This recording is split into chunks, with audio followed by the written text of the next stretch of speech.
Sheryl Sandberg actually called me out on this. I was at a meeting and I said something in front of the other executives, and she said, afterwards, she pulled me aside. She said, "You can stop fighting now. You've won." And she realized it wasn't about fighting for your rights. It was actually, I was just fighting everyone. And she's like, Wow. "You're fighting everyone around you. You need to back off." And it took me a long time to understand what she was saying, but it was so transformative to me because that fight was everything I had, and I had to find a new identity. Well, what am I fighting for now? At the time, that kind of, that power of like being angry and upset at how I grew up was rocket fuel because it drove me to succeed, to be ambitious, to do all the things. And then suddenly it was starting to burn me up and it was starting to hurt my relationships. And I had to really retool and figure out where I wanted to go from there.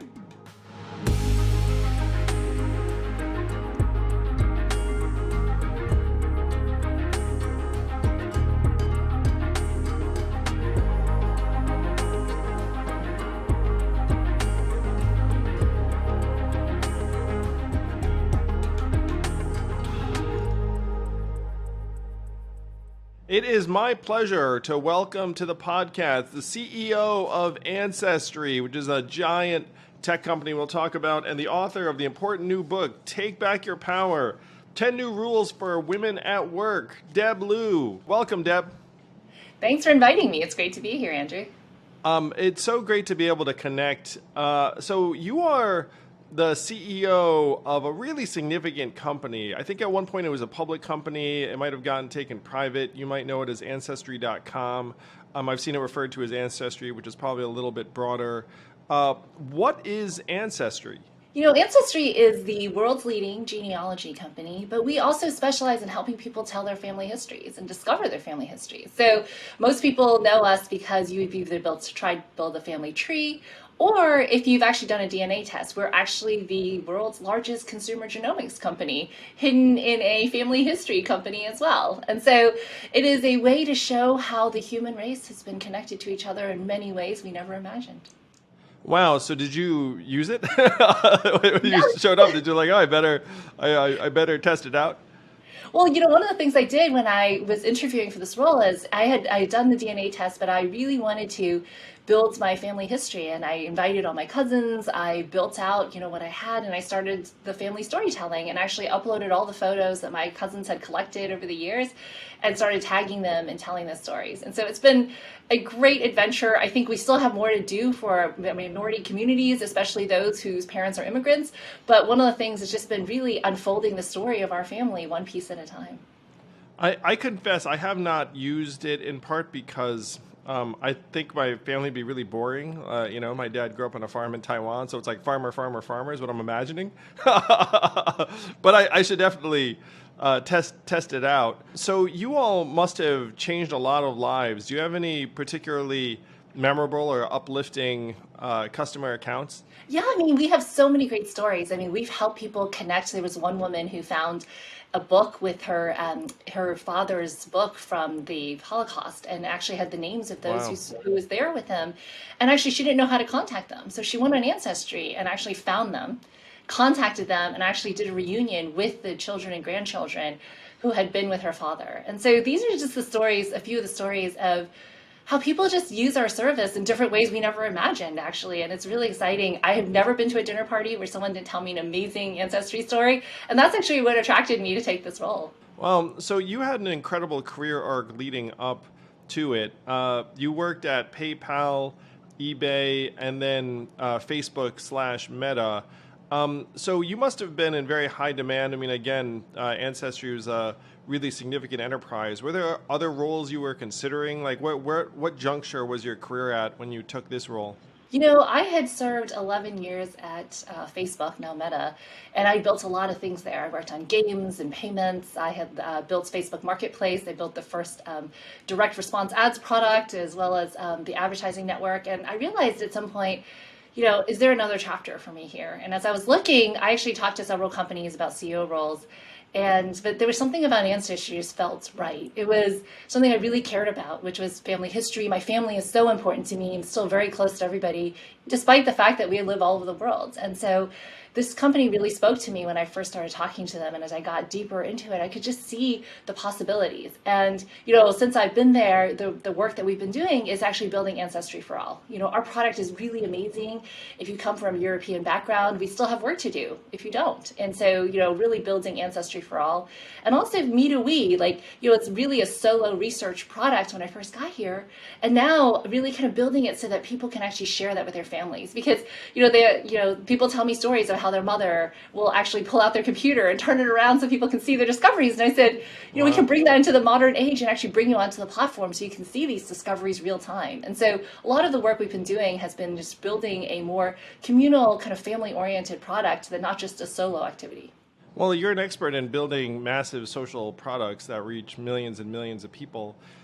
So Meta's been through something of an arc. I feel like it's true for a lot of Silicon Valley, and you've been there for a while. What do you think of the, I guess, shifting perceptions of Silicon Valley? There are people that who work at all of these firms. I know people too. In my mind, most everyone who works at these companies wants to do good things. It's very hard to argue that Ancestry is anything but benevolent, honestly. it's applying, information about people's family trees.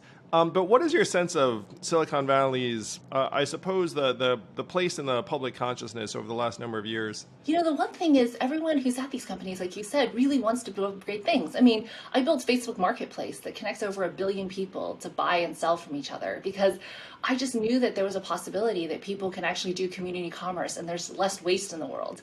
And yet there were times when people took advantage of each other on the platform, not because that was what we intended, but because, people stolen from each other or hurt each other. And that is not a good thing.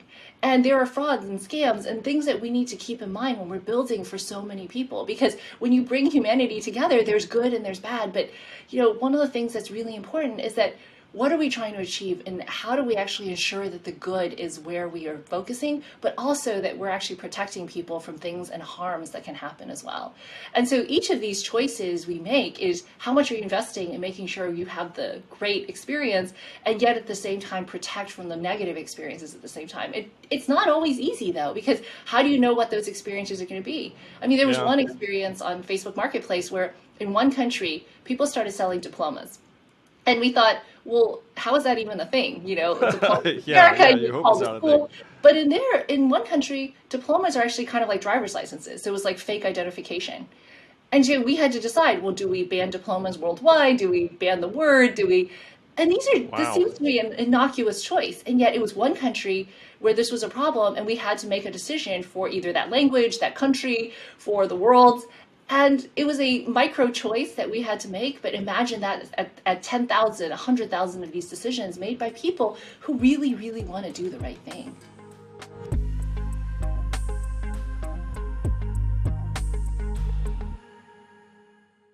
This podcast is sponsored by Helix Sleep. What the heck is Helix Sleep? It is the mattress of the future company.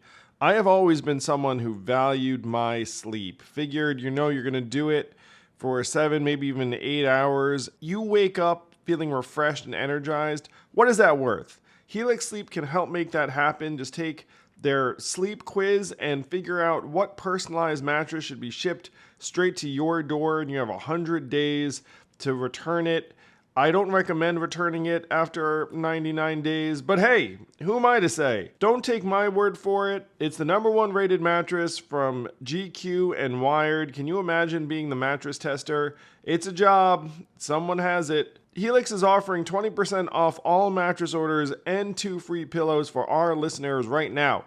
Go to helixsleep.com/yang. This is their best offer yet, and it won't last long. With Helix, better sleep starts now.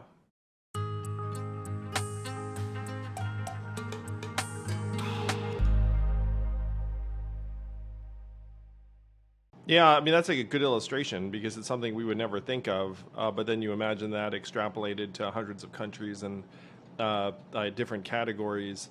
So you wrote a really important book, Take Back Your Power, 10 New Rules for Women at Work. There are a bunch of stories in here that I'm very excited to dig in with you. But one of them was about how you showed up at Facebook as a product manager, which is a very important role. And fewer than 10% of the product managers at the time were women. And you saw that and said, like that can't be right. And then you set about trying to change that with a lot of success over time. So how did that evolve? And how did you manage to, frankly, get attention to a problem that a lot of people might have just looked at and said, like, that's just like the state of affairs? The story is actually worse than that. In fact, I couldn't come in as a product manager because I didn't qualify. I didn't have a computer science degree, even though I ran the buyer experience at eBay as the product lead. And actually, that happened to a lot of people. So, the story was a lot of us who started in product management early on actually, did not have technical degrees. I have an engineering degree, but in civil engineering. And so if you want me to build you a house, we can talk about it, but I can't really actually code anything. Well, so it was so specific, they said, hey, it's not even engineering background, it's literally computer science? Correct. It was a computer science degree. And, and they had a technical interview as well. And, again, a lot of us didn't qualify. And so we had many of us who started, by the way, 20% of computer science degrees in America are earned by women. And so suddenly, people who had amazing product careers couldn't get their next job. And it was because one company made a choice. In 2004, Google said, we really want technical PMs. We want them to have a computer science degree. And it made sense for the evolution of where they were at the time. But then every company copied it, and it didn't necessarily make sense for everybody else. And so over the years, a lot of people couldn't get their next job. A lot of people who came out of school without a computer science degree couldn't enter product. And suddenly, you're in this kind of you're in this progress has like completely slowed. Those of us who worked early on, a lot of the VPs of product actually were women. And, at one point, the entirety of Amy Clement's product team at PayPal, all the directors were women sitting around her table. And none of us could probably get another job in product for a period of time. And so we ended up doing a lot of other things. I came in as a product marketer and eventually was invited into product. And then I looked around and said, where are all the women here? And, Wow. Luckily I had such great support. And I, talked to the head of recruiting, I talked to the CPO, and I said, hey, we can change this, but we need to make these changes. So one was dropping the computer science degree, 2 was dropping the technical interview, and 3 was just really changing the way we interview to actually look for things that were high signal, not just things that we thought we were looking for. So you had great ground to stand on because you were actually already successful in the role, and you could say, or you could say with authority, it's like, look, guys, you can be excellent as a product manager without having this particular qualification. But I dare say it must have been really difficult to get someone to change that requirement. I think you might have written a LinkedIn post that actually asked, hey guys, why are there so few women in product? And then it ended up igniting this entire conversation. That must have felt frankly, like a risk at the time, cause it seems a little bit like again, like you're arguing a case where it's like, look, guys, like I clearly can do this job. This qualification may not make sense, but did you expect it to get as much attention as it did?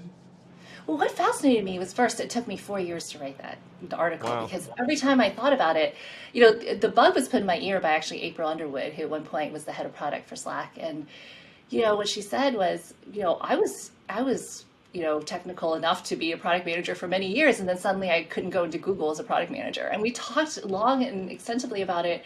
And we realized that it wasn't us, that the system had changed beneath us and we had no idea. And, I wrote that article and I kept thinking, I can't be the only person who notices this.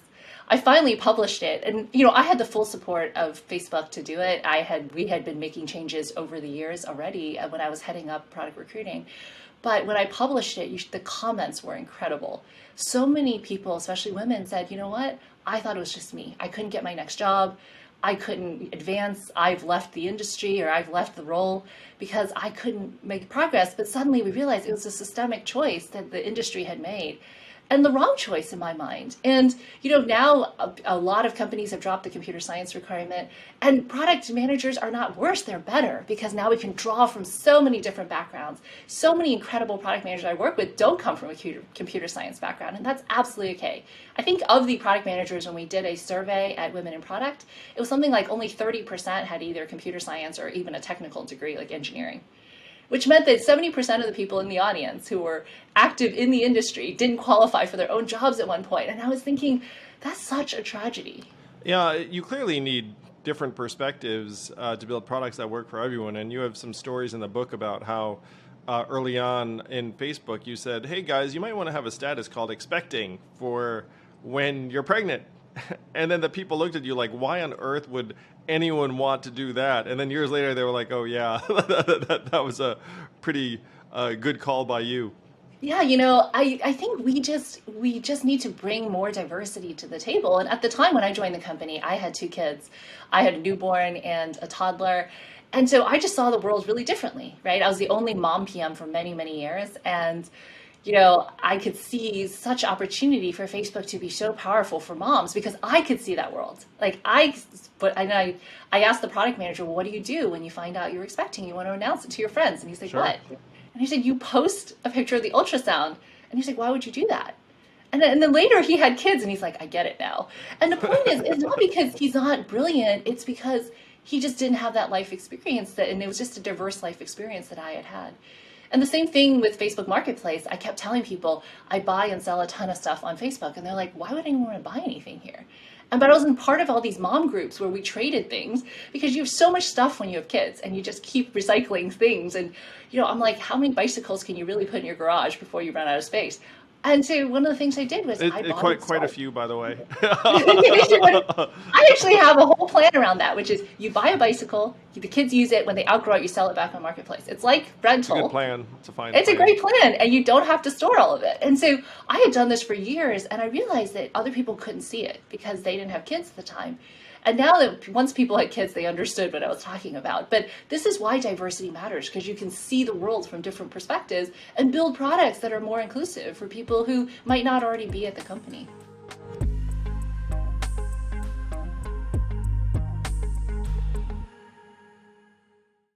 Hey YouTube, glad you're enjoying the podcast. If you really like it, hit subscribe, and then YouTube will notify you every time we have a bang up new guest. Thank you.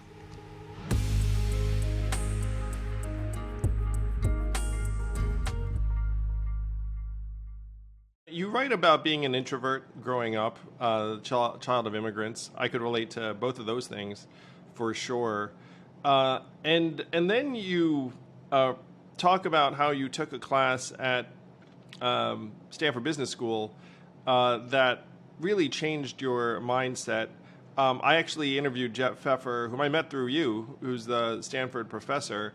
And the class asked, okay, what is the thing you're going to do differently as a result of this class in your career? And you wrote down, I'm going to be an extrovert at work, which is a very, very big deal. I have to say that's a massive, deliberate choice. And I can relate to aspects of this because I was a very introverted, bookish kid. I stepped into the public spotlight in a way that demanded a certain degree of extroversion. And my team had to get accustomed to the fact that I was still natively an introvert. And so I would do a bunch of press or events. And then afterwards, I just want to be alone, honestly. And some of them were not introverts. So they're like, this is an adjustment. The fact that you consciously said, hey, I'm going to be an extrovert at work, I have to say, there are a lot of introverts listening to this or watching this right now that makes them wince in pain. There's certainly a belief among some people that the goal when you go to work is to be, quote unquote, who you are, your natural self. And so it might seem like asking a lot for someone to subvert their nature. So what made you commit to that resolution? And do you advise other people who are introverts who come to you? Because I'm sure a lot of people come to you now for career advice. Do you actually say to them, hey, you might want to actually take a different tack at work? I wrote this article called The Secret Bias No One Talks About, and it's along the lines of Susan Cain's Quiet, which is we have this massive bias in our society. In American society, we really value people who speak up. Think about who is charismatic, who's out there, who we pick as our politicians, people who pick for CEO. We don't pick the person who's quietly doing the work behind the scenes. We're picking the person who can stand up on stage and inspire people, right or wrong. And one of the things I had to learn in that class at Stanford was I had to learn that, that yes, introversion is a state. We actually have a trait in Ancestry for introversion versus extroversion, and mine is like extremely introverted. And yet at the same time, I treat it like learning a language. If I had to learn a different language to be successful, if I wanted to run a division and it was in Spain and I had to learn Spanish, I would go do it. So I just treat it as a second language. It doesn't have to be a native language. You The don't have to language of do it. extroverts. I'm Yeah. gonna translate. I would just love, like, I just want to understand what that world is, but I don't have to live in that world. I still dream in my native language, but at the same time, I can learn a different language if absolutely necessary to be successful and to persuade others. And I realized, just like you have gone through this evolution, you have gotten on stage in front of 50 million people and done something that no one who's introverted would ever have thought to do. And yet at the same time, you did it because it was a necessity for what you hope to accomplish in your life and the change that you hope to make and the voice that you want to have. And it's the same thing for me, which is we can choose to be introverted and, say, this is who I am, or we can say, I'm going to learn this new skill that's going to be to help me connect with other people. And when you put it that way, suddenly it's, wow, it's a skill. And it's helping me connect with other people. It's not about selfishness or giving. It's actually about the opportunity to get out of our own heads and say, how can we help others to be more comfortable?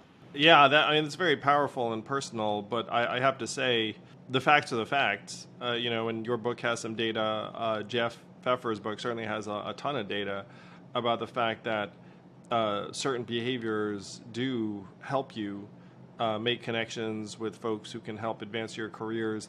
One episode you recount in your book is around sponsors, and there was a male executive who noticed that, or actually you told him, he was like, hey, why don't you talk more in these meetings? And you're like, actually, I do talk, and then I get cut off anytime I do it. And then he was like, what? And then he paid attention the next time and then saw someone cut you off. And then the person who cut you off then reached out to you individually later to apologize. You realized it was because this male sponsor actually nudged him and said, hey man, you're totally cutting Deb off. But maybe did it to other women too. In some cases, it's helpful to have allies and what you call sponsors that help clear the way.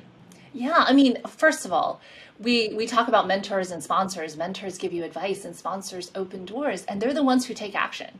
And in this case, my manager, he was a great manager, by the way, even before this, but he just kept saying, even before he, but one thing that really I struggled with was he would say, why don't you speak up more? And I'm like, have you watched me try to talk? Because I had committed to being an extrovert at work, so I tried. But in the meetings we were in, he noticed I wasn't talking. And so so I tried to speak a couple of times and he realized I was cut off immediately. But what he did was so powerful, which is he said, I see you and I'm going to address this. And he didn't actually tell me he was going to do this, but the next time I was cut off, that person apologized and I said, he reached out to you, didn't he? And I thanked him because behind the scenes, he's making it easier for someone like me who's extremely, I'm already introverted. And so every time I got spoken over in my head, I was like, well, what if I'm saying something wrong? What if, I'm not smart enough? And I was internalizing the feedback of getting cut off as saying, hey, maybe you're not good enough. Whereas maybe an extrovert wouldn't have reacted that way, but it helped me to really see that I needed somebody to say, you know what, I have your back. And I have your back right now, and I'm going to have your back every single time that this happens again. And by the way, it never happened again because he was actually there, making sure it wasn't going to happen in this meeting. Well, I'm sure the word got out in that group. It's like, hey guys, cutting Deb off or cutting the female managers or executives off is a no-no in this crew, which obviously is a vital message. You had an incredible story in the book about how there was a guy you just did not get on with at all. You found yourself really, really, I think your exact words were like, look, if I had to work for that guy, I would just quit my job. And then Facebook kind of put you two together. And you had to have what struck me as it was almost like a marriage counseling, like a work marriage counseling, which, by the way, reading this, I was just like, oh my gosh, does this sound like a lot of people's worst nightmare? Maybe because there are a lot of people who would leave their job, frankly, if they were forced to work with someone that they had such bad chemistry with, and they managed to get you two to get to the bottom of the dynamic in a way that I thought was remarkable. Like, I hadn't seen much of it in a corporate setting. I've run teams, and I don't think I would have. I don't think I would have been like, "Hey guys, I mean, I've certainly done this like one time, and like, hey, look, you guys got to work it out." Like, I've done something like that, but I didn't take it to the extent that that your team did, and I thought it was really incredible for you to share that story. And have that person willing to participate as well, because like it seemed like exactly the kind of work situation that most people actively dread. Can you talk a little bit about how you managed to make that a success? Well, I said, there's always one person. So if I asked you, if there's one person that you would rather quit than report to, well, this was that person for me. And everyone knew it, by the way. And so when my manager was leaving, he said, by the way, you're going to report to Boz. Boz is now the CTO of Meta. And I said, I'd rather quit. And he said, I mean, that's a pretty clear message. I texted my husband and I said, I'm going to have to quit my job. And he's like, what happened? And I said, I have to report to Boz. And he said, oh, I understand. I mean, I had a really great career. I was really happy there. And the next thing my manager said is, Mark wants to talk to you. And so I went to Mark's office, and he said, I know how you feel about each other. So it was well known. I mean, the fact that everyone knew this, too, is crazy to me. But it was, Mark knew it. I mean, Cheryl had gotten us into previous counseling before. So it was well known that we struggled with our relationship. And yet, we had made it work by staying as far away from each other as possible. And yet we worked on things that overlapped, actually. And so it was a really frustrating experience for both of us, because I respect him so much. He's brilliant, but we were just so different, like how we saw the world, how we interacted with each other. And, they said, can you just give it 3 months? And so I said, okay. And we sat down and we worked through, so much of how we see someone else is through our own experience. And I told him I really struggled with his style. He was extremely aggressive. He's this really big guy with a big voice, and he completely intimidated me. And so every time he spoke, I just had this visceral reaction. And he was somebody who's just a bigger than life personality. And a lot of times he would ask questions in this pointed way. I just felt constantly kind of on the defense. And because I was defensive, he would push harder, because that was his way of getting to the answer. And it's just like oil and water. No matter what we did, we would just, be on the wrong side. And in the end, I said, look, this is what I want. If I'm going to report to you, this is what I need. And I wrote it out and actually sent him an email. And he's like, you're welcome to send a copy to HR if you'd like. And then he said, but I'm asking one thing of you. I want you to write something and post it every month in our internal channels. And I'm like, that is a very strange ask, because I had written a very long document with multiple points and what we agreed to. And he's like, that's the only thing I want from you. And I said, okay, if that's what you ask, I will do it. And, he lived up to his side of the commitment. I lived up to my side of the commitment. We realized, one of the things that we committed to was, if there was ever a single inkling of us being off the same page, we would immediately contact each other. And we did. And suddenly we realized that so much of our relationship was a misunderstanding built on a misunderstanding. And in the end, he actually, I lived up to my commitment. I wrote way more. I never had really written and published. And when I wrote this book, I asked him if I could actually tell our story, and he helped me do it. He actually helped me write this chapter of the book. And so, it doesn't always end perfectly, but, in this case where two people are really trying, you can find a way to work together. It really is possible.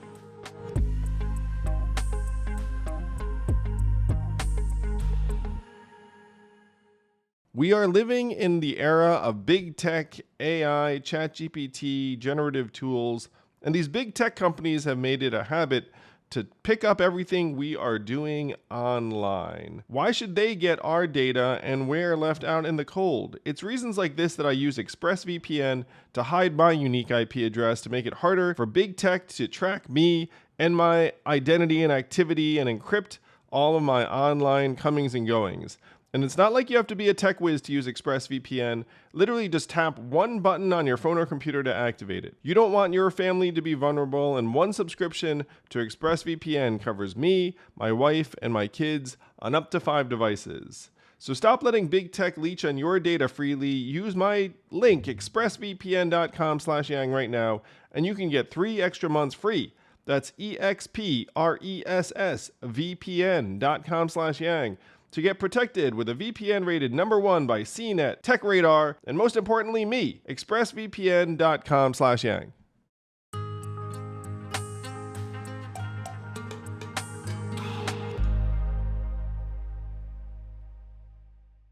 I mean, it's a pretty good metaphor for, like larger conflict resolution, maybe organization-wide or even at this point society-wide, given what a lot of the country is going through.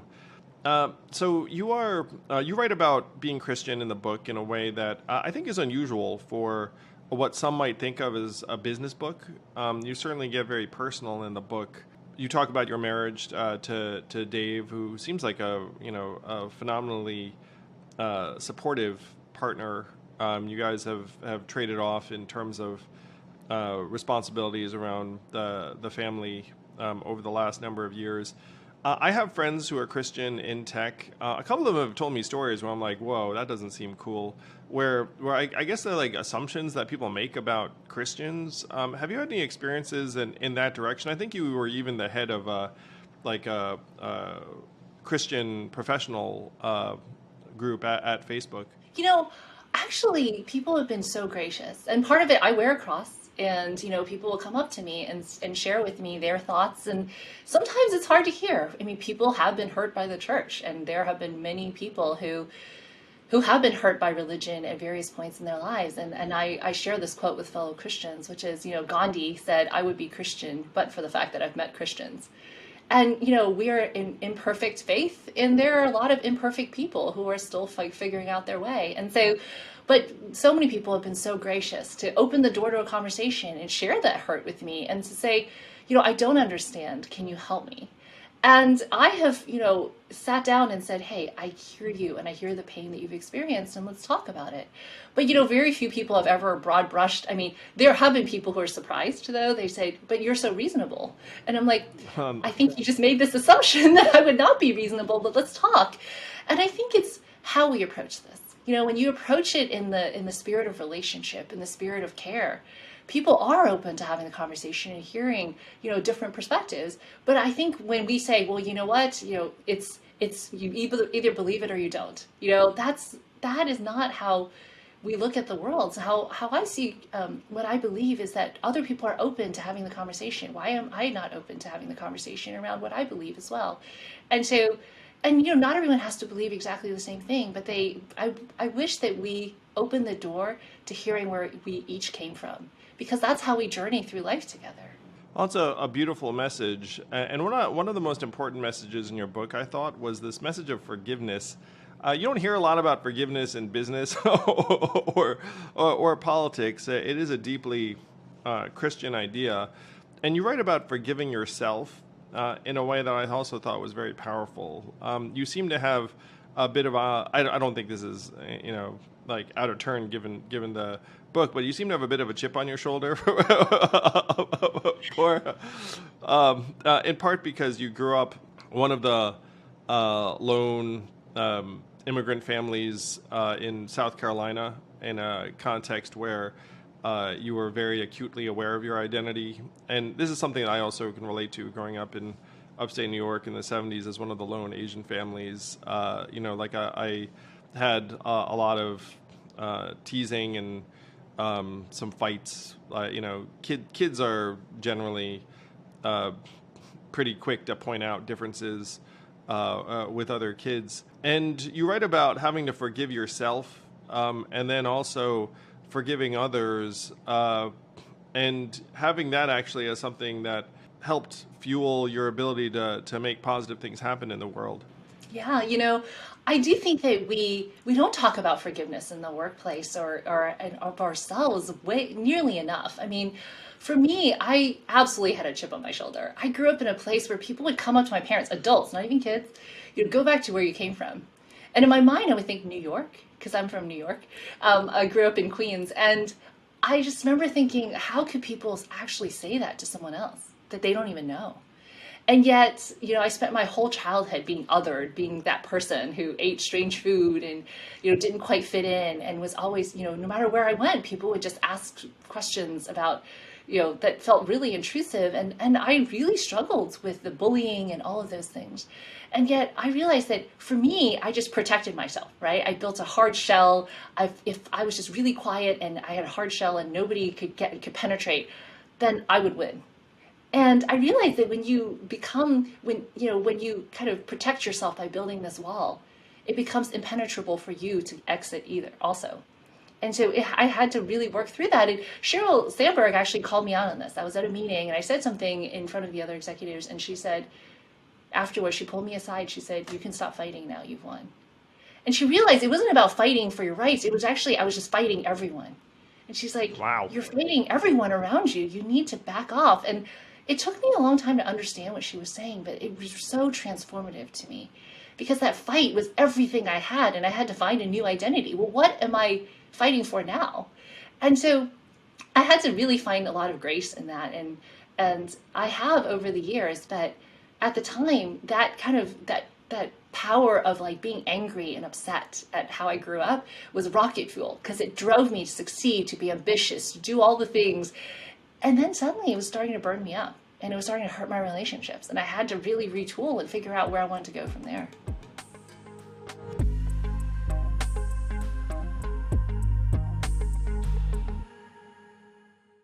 I am pumped to announce that I have a novel coming out on September 12th, The Last Election. It's a political thriller co-written with my friend Stephen Marsh, who wrote the book The Next Civil War. If you listen to this podcast, Stephen's been a repeat guest. Stephen and I became friends and thought we should collaborate on a way to scare the shit out of people, but also entertain them with a story of what could happen in this upcoming election or the election thereafter. Do check it out at andrewyang.com/books, and there's a special discount code Last Election that you can use for 30% off at the publisher's website. I'll be talking more about this book, but I'm so pumped to get this out into the world. Last Election, coming your way.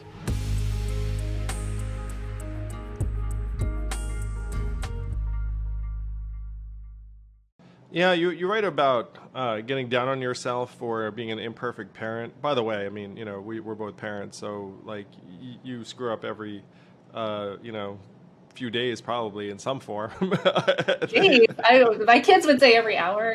Yeah, seriously. I mean, your kids will say more often than that. But then you were like, you know what? I have to stop beating myself up over that, and it'll make me a better parent. And then you realize, wait a minute, that actually applies to a lot of other things in life too. I'll share with you, when I was younger, I used to berate myself for a mistake, oftentimes a mistake that only I would notice, like mistakes that other people didn't even see.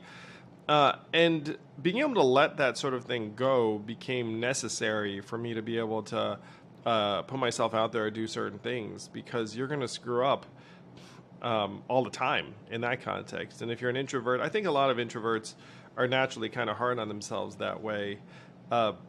So I could relate very much to this lesson because when someone asked me a while ago, it's like, hey, how did you have to evolve to put yourself out in public life? And I said, I just had to stop being so hard on myself. That is absolutely true. I think so often we're the hardest on ourselves more than anybody else. I remember when, I was growing up, I was the one who said, I got a 99. What happened to the last point? My parents wasn't actually. Even your parents, Deb? Come on. My parents actually. The Asian parents. My parents are actually way more laid back than you would expect Really? That's Indian funny. parents to be. They're like, why do you study so hard?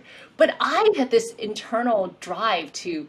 When I was in third grade, I'm like, I'm going to graduate first in my class so I can get a scholarship to college. What third grader actually sits there and plots this? Yeah, what third grader plots that? But I wish my third graders plotted that. I wish a little bit of that too. But for me, it was my only escape from something I really, really struggled with. This is rural South Carolina, right? Yeah, it was a small town in South Carolina. It's about 45 minutes outside of Charleston. And, I just really struggled with what it was like to grow up being different. I said, I'm going to go to a place where I'm accepted.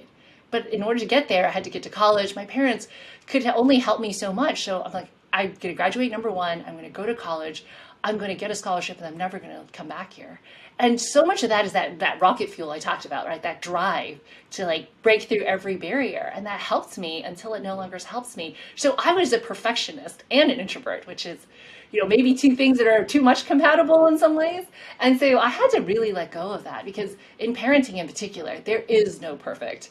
And they'll let you know when you're not perfect. So I've been to South Carolina a whole lot because I campaigned there during the 2020 race. It's in the news politically right now. It's going to be one of the first states for really both parties, but I guess the Republican Party will be a little bit more interesting and competitive.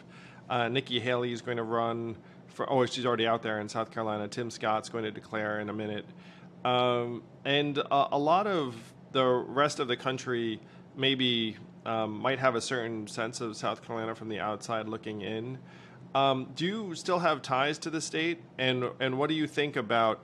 I suppose it being one of the places that helps determine who the presidential nominees are. When I was growing up, nobody ever heard of the state of South Carolina. When I told people when I, left the state where I was from, they're like, "Oh, that's near North Carolina." I'm like, "Yes, it's just south of it." Yeah, Because nobody it was not known for anything in particular. So it's so amazing to hear people talk about my home state in such terms that people actually want to visit. People are actually seeing it for what it could be. The one thing I did love about South Carolina, it's a beautiful place with really generous people. Not everybody was terrible. It was actually a place of Southern hospitality, great food, and just like so much culture and so much history. And so it's amazing to see people go there, but also it's a very complicated history. The plantations, the slave markets, something like a third of the slaves who entered this country came from the port of Charleston. And so that was something which we had to confront. And South Carolina, we all studied South Carolina history, and we had to learn a lot of the really painful history of what happened there. Even now with the Emmanuel AME Church, which I write about in my book, that happened in Charleston. And it's a reminder that we still have a long way to go as we kind of look at our history and also move forward. But I'm glad people are going there and learning about that history and confronting some of the challenges, and especially two leaders who are minorities from South Carolina running in the Republican race will actually open the door to having those conversations. Yeah, I've been to Charleston. I've been to that building where slaves were brought in and sold, and you feel this history and frankly like this sad energy from that place, because there's just so much human suffering and misery that took place there. But also agree with you that there are a lot of warm, friendly people. It's a beautiful state in some ways, and it's a complicated place. I will say that when it's on my schedule, which it is every once in a while, like I do enjoy it. Like I have friends there and head down there and look forward to it. And even my family came down and campaigned one time. I think they might have hit the beach though in South Carolina. I think it was one of those situations where there's Some of the most beautiful beaches in the world are in South Carolina. Yeah. It's a very, very it's a nice beach. That way, if you visited those in those months. So you've had an incredible career thus far. You're just in the midst of it too, because you're so young to be CEO of like a massive, massive firm. This book, Take Back Your Power, I mean, there's a lot of you in it. There's certainly a lot of heart in it and personal messages that I think just about anyone could relate to. What would you like people to take away from this book? Both women who want to succeed in various environments and men who want to be better. I would say that for women, you have so much more power than you think you do.